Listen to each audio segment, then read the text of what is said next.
ఆ రోజు మరీ చీకట్లో ఉన్నాం. ఇప్పుడు కొద్దిగా వెలుగు కనపడుస్తూ ఉంది, కానీ ఇంకా వెలుగులోకి రాలేదు. మనం ఆ పరిస్థితిలో వచ్చాం. నేను ఎప్పుడు చెప్పేవాడిని, రాష్ట్రం వెంటిలేటర్ పైన ఉందని.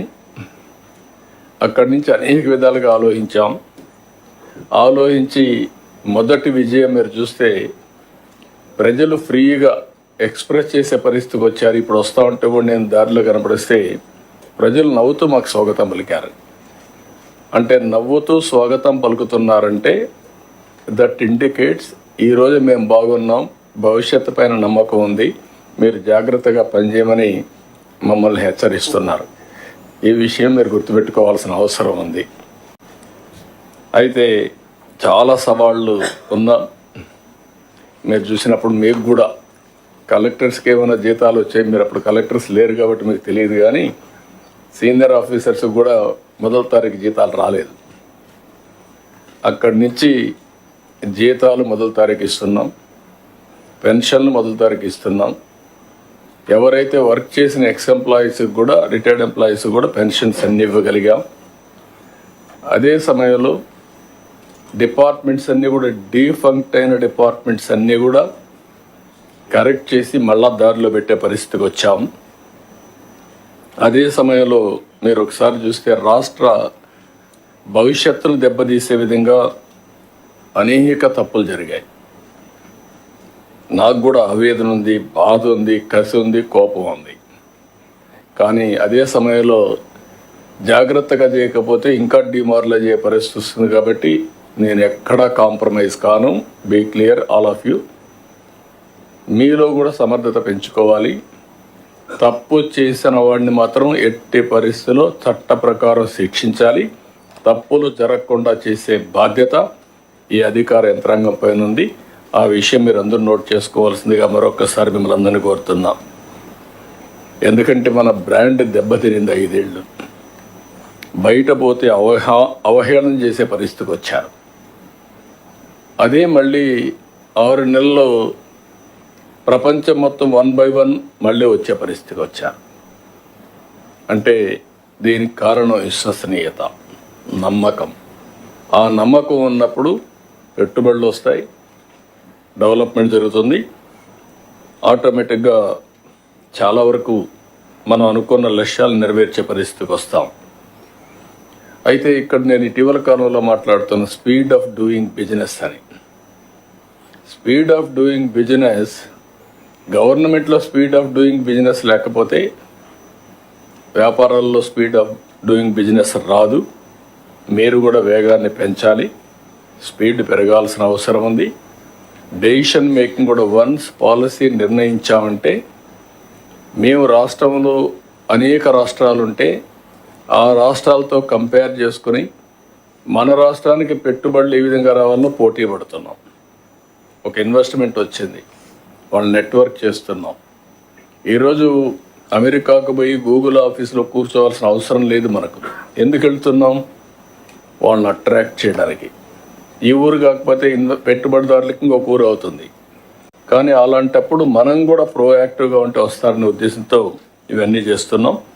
ఇక్కడ మీరు కూడా, నేను మిమ్మల్ని ఒకటే కోరుతున్నా, మీరు కూడా అలాంటి కలెక్టర్స్ అంతా మీరు పోటీ పడాలి. క్లియర్ కట్గా ఎస్టాబ్లిష్ చేస్తున్నాం. ఏ కలెక్టర్ పర్ఫార్మెన్స్ మీ నాయకత్వంలో మీ జిల్లాలో ఏం జరిగిందో చాలా స్పష్టంగా ఎస్టాబ్లిష్ చేస్తున్నాం. It is opportunity for you, it is a challenge for you to prove. ఈ విషయం మీరు గుర్తుపెట్టుకోవాల్సిందిగా మిమ్మల్ని అందరినీ మరొకసారి కోరుతున్నాం. అయితే మీరు, మేము అందరం సమీక్ష చేసుకోవడానికి ఈ మీటింగ్ పెట్టుకున్నాం. నేను ఇంత మునిపే చెప్పాను, ముఖ్యమంత్రిగా 4వసారి నేను. కానీ మొట్టమొదటిసారి ఈరోజు నేను ఈ ఇబ్బందులని చూస్తున్నా. మామూలు ఇబ్బందులు కాదు, ఊహించని ఇబ్బందులు ఈరోజు రాష్ట్రంలో చూసే పరిస్థితికి వచ్చాం. ఇప్పుడే ఫైనాన్స్ మినిస్టర్ చెప్తున్నాడు, 10 లక్షల కోట్ల రూపాయలు బకాయిలు, 1 లక్ష కోట్ల రూపాయలు దగ్గర ఇంకా బిల్స్ పే చేయాలి. ఇంకొక పక్కన ఆదాయం కూడా తగ్గిపోయే పరిస్థితి. ఎప్పుడు కూడా అభివృద్ధి జరిగితే అభివృద్ధి వల్ల సంపద వస్తుంది, సంపద వల్ల గవర్నమెంట్కి ఆదాయం వస్తుంది. మళ్ళీ ఇది ఒక సైకిల్. అది టోటల్గా మిస్ అయ్యే పరిస్థితి వచ్చింది. 10 లక్షల కోట్ల రూపాయలకి ఇప్పుడు బారో చేయాలన్నా FRBM పర్మిట్ చేసే పరిస్థితి లేదు. ఇంకొక పక్కన మీరు ఒకసారి చూస్తే భవిష్యత్తును కూడా అన్ని డిపార్ట్మెంట్లు అప్పులు తీసుకొచ్చారు. అవన్నీ ఒక పక్క అయితే 14th finance commission, 15th finance commission 2 కమిషన్లు వచ్చాయి బైఫర్కేషన్ అయిన తర్వాత. 14th ఫైనాన్స్ కమిషన్ 14 నుంచి అమలులోకి వచ్చింది, 14-15 నుంచి ఆ ప్రాంతంలో. ఆ తర్వాత 15th కమిషన్ ఫైనాన్స్ కమిషన్ వచ్చింది. ఇంత తెలివి కూడా విచిత్రమైన తెలివి వీళ్ళకు.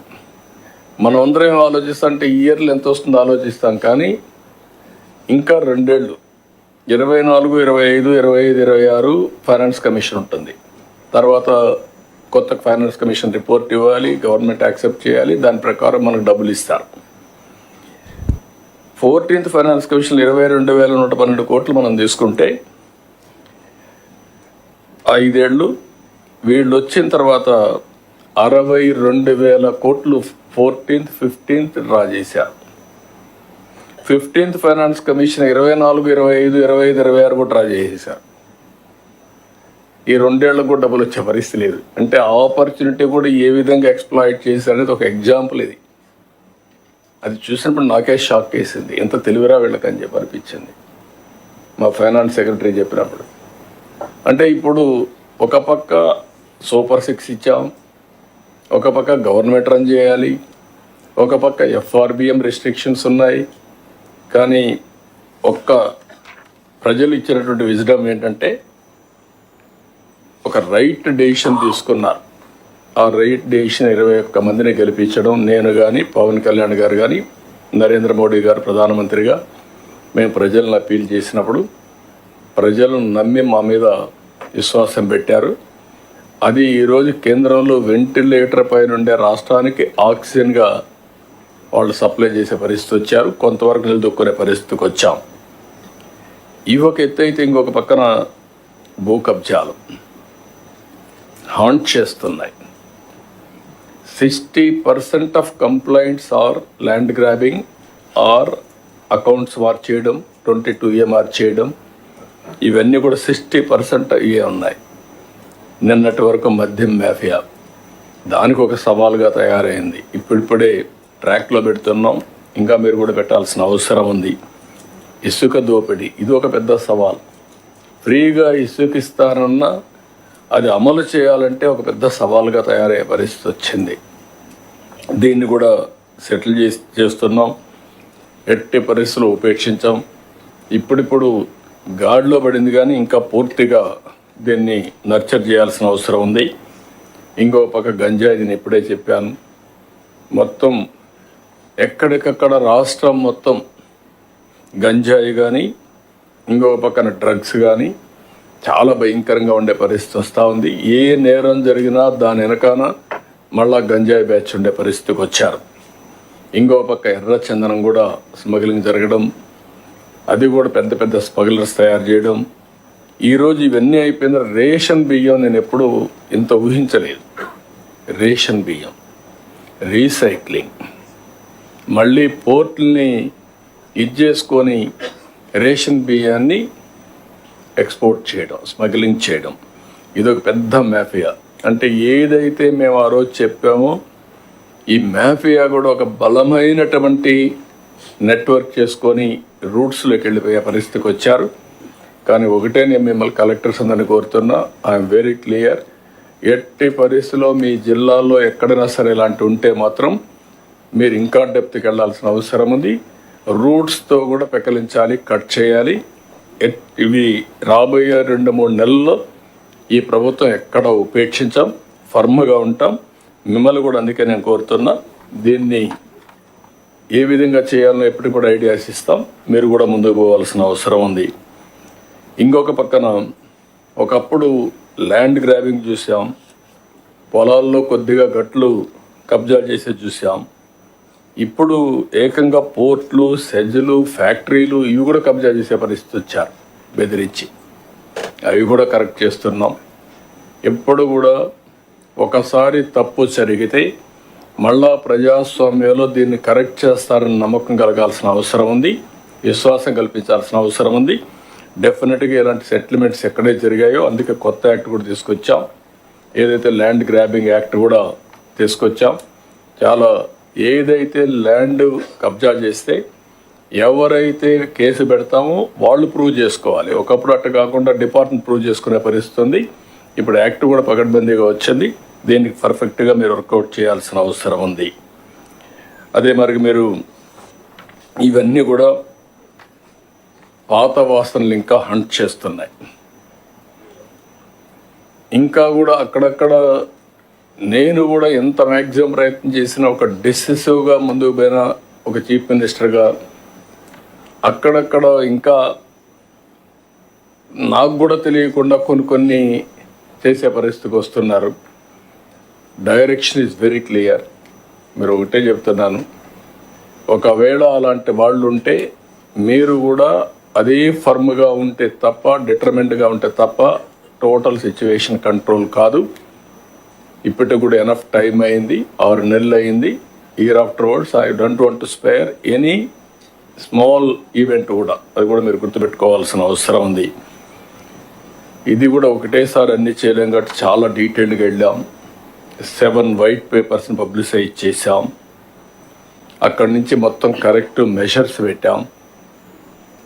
కడాన గవర్నమెంట్ ఆఫ్ ఇండియా ఇచ్చిన డబ్బులన్నీ కూడా డైవర్ట్ చేస్తే ఆ డైవర్ట్ చేసిన డబ్బులంతా కూడా ఇప్పుడిప్పుడే గవర్నమెంట్ ఖర్చు పెట్టి మళ్ళీ యూసీలు ఇచ్చి మళ్ళీ డబ్బులు తీసుకొచ్చే పరిస్థితికి వచ్చాం. ఇంకొక పక్కన జిఎస్టిపి కూడా మీరు ఒకసారి చూస్తే మనం అది కూడా ఈరోజు మీతో మాట్లాడుతున్నాం. ఆ డీటెయిల్స్ కూడా ఒకసారి మీతో డిస్కస్ చేస్తాను. ఇంకొక పక్కన ఒక 20 పాలసీలు తీసుకొచ్చాం. విజన్ 2047 డాక్యుమెంట్ తీసుకొచ్చాం. మీరు కూడా విజన్ తయారు చేశారు. జిల్లాలకు కానీ మండలాలకు కానీ మీరు కూడా తయారు చేశారు. ఇందులో ఇండస్ట్రియల్ డెవలప్మెంట్ పాలసీ తీసుకొచ్చాం, MSME policy, food processing policy, electronic policy, private park policy, clean energy policy, semi conductor policy, drone policy, data centre policy, smart policies, green energy, ఇవన్నీ కూడా తీసుకొచ్చాం. ఇవన్నీ కూడా 20-25 పాలసీలు, టూరిజం పాలసీ కూడా తీసుకొచ్చాం.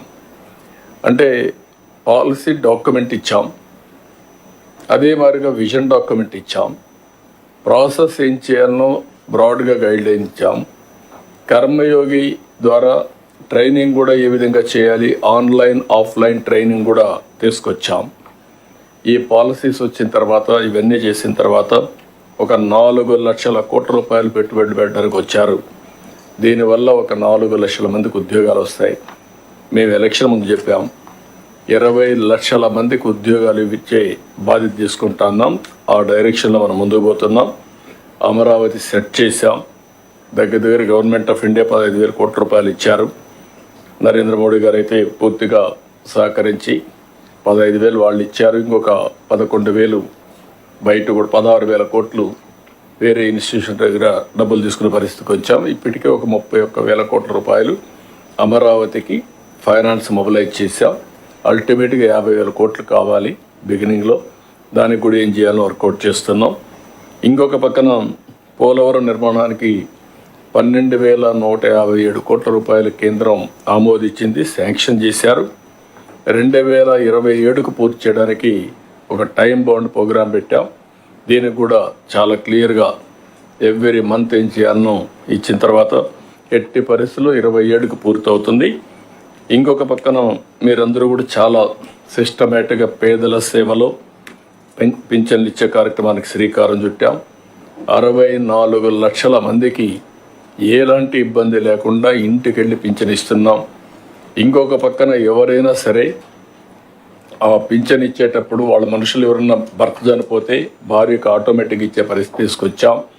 1 నెలలో తీసుకోకపోతే 3 నెలలు క్యారీ చేసే పరిస్థితి, 3 నెలలకు కలిసి ఒకటేసారి ఇచ్చే పరిస్థితి కూడా తీసుకొచ్చాం.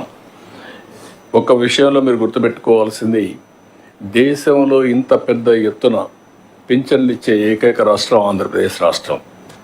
మనకి ఎక్కువ ఆదాయం ఉంది కాదు, పేదలకు చాలా వరకు వెసులుబాటు వచ్చే పరిస్థితికి వస్తుంది.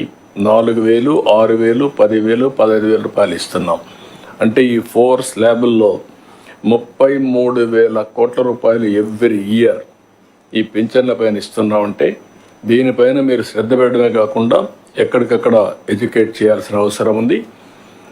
వేరే రాష్ట్రాలు చూసినప్పుడు మనలో సగం కూడా ఇవ్వడం లేదు, నియర్లీ. మనం గుర్తుపెట్టుకోవాలి ఈ విషయాన్ని. రెండోది, మనం ఇటీవల కాలంలో దీపం 2 కూడా ఇయర్లీ 3 సిలిండర్లు ఇస్తామని ఇచ్చేసాం. ఇప్పటికే 40 లక్షల మందికి మనం సిలిండర్లు డిస్ట్రిబ్యూషన్ చేశారు, ఇంకా బుక్ చేసుకున్నారు. 486 కోట్ల దగ్గర మనం డబ్బులు కూడా పే చేసే పరిస్థితికి వచ్చాం. ఇంకొక పక్కన మీరు ఒకసారి చూస్తే ఒకే రోజు నరేగా పనులు డిప్యూటీ సీఎం ఆ రోజు ఒక ఇంట్రెస్ట్ తీసుకున్నారు. 13,325 గ్రామాల్లో ఒకేసారి గ్రామ సభలు పెట్టి పల్లె పండుగ కింద సంక్రాంతికంతా పనులు చేయాలని ఒక సంకల్పం చేశారు. అందరం కూడా పార్టిసిపేట్ చేశాం. ఇది పూర్తి చేయడానికి కలెక్టర్స్ ఎప్పటికప్పుడు రివ్యూ చేయాలి, అనుకున్న టార్గెట్ ప్రకారం పూర్తి కావాలి.